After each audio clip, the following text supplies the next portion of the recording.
이번 시간에는 방언기도 단계 중 네 번째인 열매를 거둬들이는 방언기도에 대해 설명하겠습니다. 열매를 거둬들이는 방언은 방언기도로 불신자를 전도하여 구원하는 기도입니다. 고통 중에 부르짖는 방언기도로 자신 안에 역사한 상처와 자아와 혈통의 문제가 치유되니 권능으로 불신자를 구원하는 것입니다. 사람들이 구원받지 못하는 이유는 땅의 권세가 지배하고 있기 때문입니다. 쉽게 말해서 귀신이 지배하고 있기 때문이에요. 그 세력이 깨어져야 구원의 길이 열립니다. 악의 권세가 부모를 혹은 자녀를 통해서 그가 교회에 나가지 못하고 예수를 믿지 못하고 붙잡고 있는 겁니다. 자신이 상고의 방어를 기도할 때 자신의 역사하던 마귀 권세가 물러갑니다. 자신의 역사하던 땅의 권세가 흩어지면서 불신등원들을 구원하는 일이 일어납니다. 왜? 기독교는 체험의 종교이기 때문에 방언으로 기도할 때 악한 영들이 떠나갑니다. 귀신들이 떠나간다는 얘기예요. 어떤 때는 방언으로 기도할 때 얼굴이 떠오르기도 합니다. 그 영혼을 두고 기도하면 그의 구원이 일어납니다. 우리가 언젠가는 그를 만나게 되어 전도를 하게 되든지 누군가 그를 찾아가 전도를 하게 될 것입니다. 우리가 방언으로 기도하면 어떤 사람들이 구원을 받게 됩니다. 그래서 기도가 전도다, 전도가 기도다 말할 수가 있습니다. 그렇습니다. 기도가 전도입니다. 이 기도가 바로 열매를 거둬들이는 방언입니다. 우리가 열매를 거둬들이는 방언을 하면 어떻게 열매를 거두는 역사가 일어나겠습니까?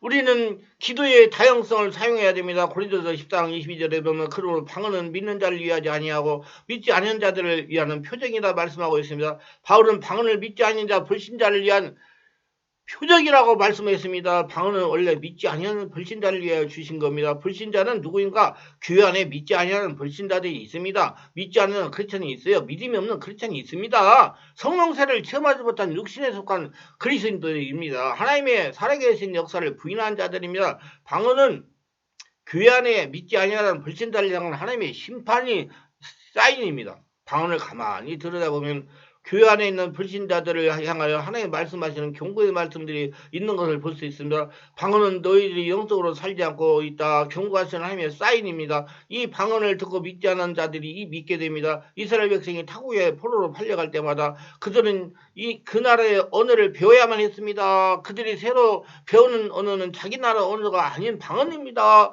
이 방언을 배워 말하는 것은 그들이 죄에 대한 하나님의 심판이었습니다. 자기 나라 말을 하지 못하고 방언을 하는 그 자체가 심판이었던 것입니다.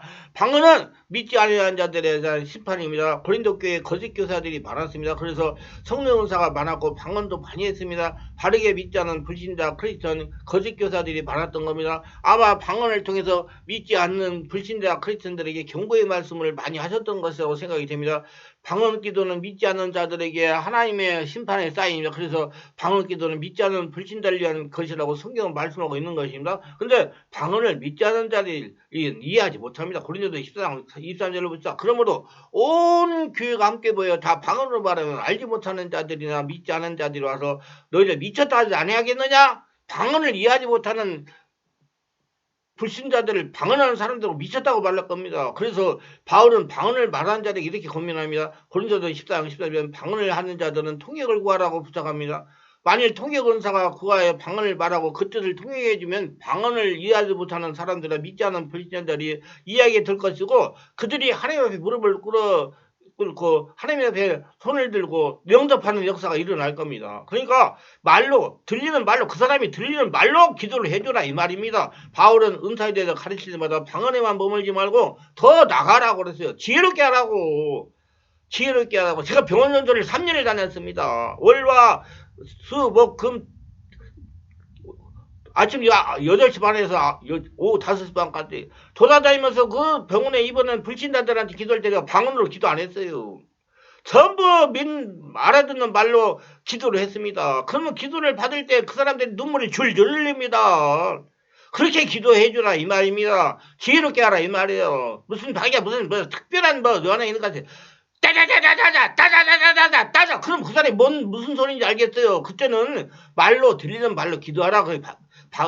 바울이 그렇게 권면을 한 것입니다. 우리 지혜롭게 신앙생활 하시길 바랍니다. 불신자를 믿게 하기 위해서는 우리는 방언에서 더 나가야 됩니다. 들리는 말로 기도해 주라 그 말이에요. 우리가 통역 은사를 받아 방언에 뜻을 불신자에게 가르쳐주는 불신자들이 굴복할 겁니다. 왜냐하면 그 방언에는 그들의 삶이 현재 삶이나 그들의 미래에 대하여 구체적으로 밝혀주시기 때문입니다. 이것이 바로 지식의 말씀을 삽니다. 저는 그냥 그 병원에 환자 만나면 그냥 기도를 합니다. 감동 오는 대로. 그러면 그 사람들이 막 울어요.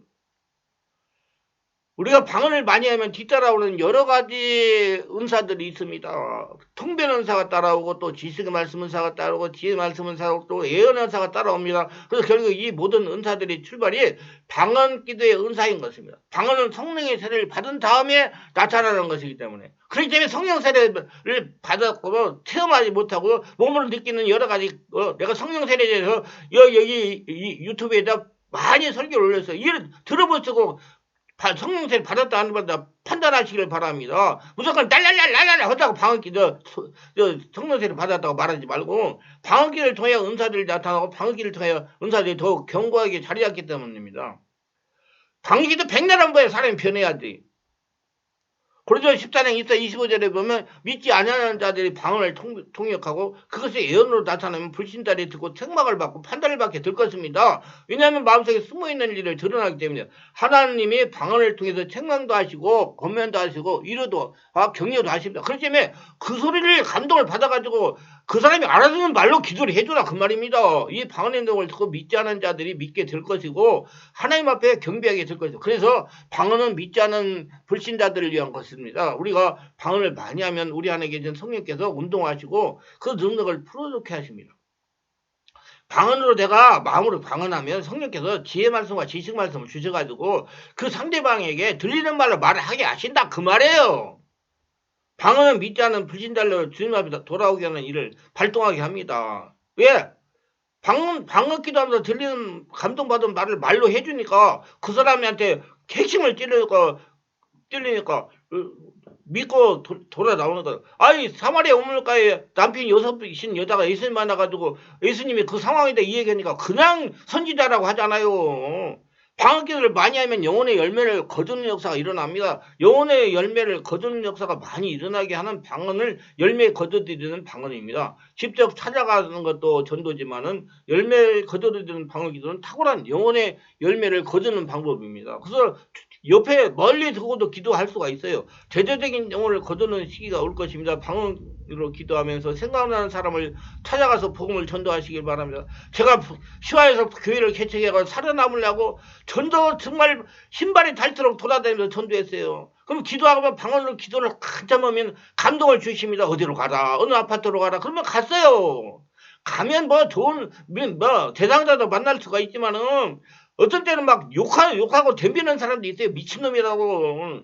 멀쩡한 놈이 젊은 놈이 가서 일어나 그 전도하러 다닌다고. 그래도 굴하지 않고 계속 돌아다니면서 전도했습니다. 그러면 정말 필요한 사람들을 만나가지고 기도해주면 그냥 금방 영접을 해가지고 교회를 데리고 나오는 역사도 일어납니다. 그래서 전도가 그렇게 쉬운 문제가 아니에요. 기도를 많이 해가지고 성령의 인도를 받으셔야 돼요. 찾아가는 전도도 해야 되고 영혼의 열매를 거두기 위한 기도를 많이 해야 됩니다. 기도 중에 특별히 열매를 거둬들이는 방언 기도를 많이 해야 될 것입니다. 포기하지 말고 해야 됩니다.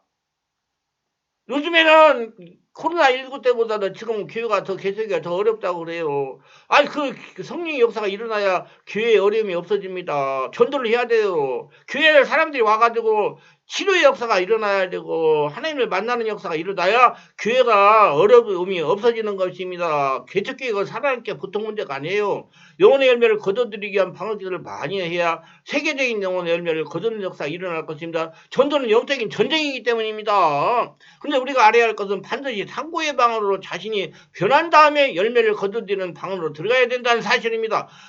변한 다음이라는 것은 예수를 믿고 듣고 예수로 다 태어나요. 그 기도를 많이 해야 됩니다. 그래서 우리 충만한 교회는 월화 검토에 기도 2시간 이상씩 전부 기도를 합니다. 계속 하세요. 그럼 사람이 자꾸 바꿔됩니다. 그렇기 때문에 변화가 일어나니까 와서 하는 겁니다. 먼저 변해야 할 것은 자신입니다. 고통주의 부르짖는 기도의 방언으로 자신이 변하면 열매를 거둬들이는 방언으로 영혼에 전도해야 됩니다. 가만히 앉아갖고 무슨 전도가 돼요. 가서 만나서 얘기를 해야 돼요. 욕을 얻어먹더라도 가서 해야 돼요. 미친놈 소리를 듣더라도 말을 해야 돼요. 고통주의 부르짖는 기도의 방언으로 자신이 먼저 변화를 해야 됩니다. 하나님이 우리 개인이 먼저 성령으로 변하여 변한 심령으로 하나님의 일 모시기를 원합니다. 우리 고통중에 부리는 방언으로 자신이 변하고 열매를 거둬들이는 방언으로 거대한 영혼의 열매를 거두는 역사를 가져오는 축복을 누리십시다. 열매를 거둬들이는 방언으로 영혼을 구하여 모두 생명을 올려가는 받으시고 하나님의 축복을 받으시고 모두 다 하나님이 주시는 축복들을 거둬들이는 복된 모두가 되시기를 예수님으로 축원합니다. 말씀을 들으시고 유익했으면 구독과 좋아요를 눌러주세요. 제가 다른 설교할 때 힘이 됩니다.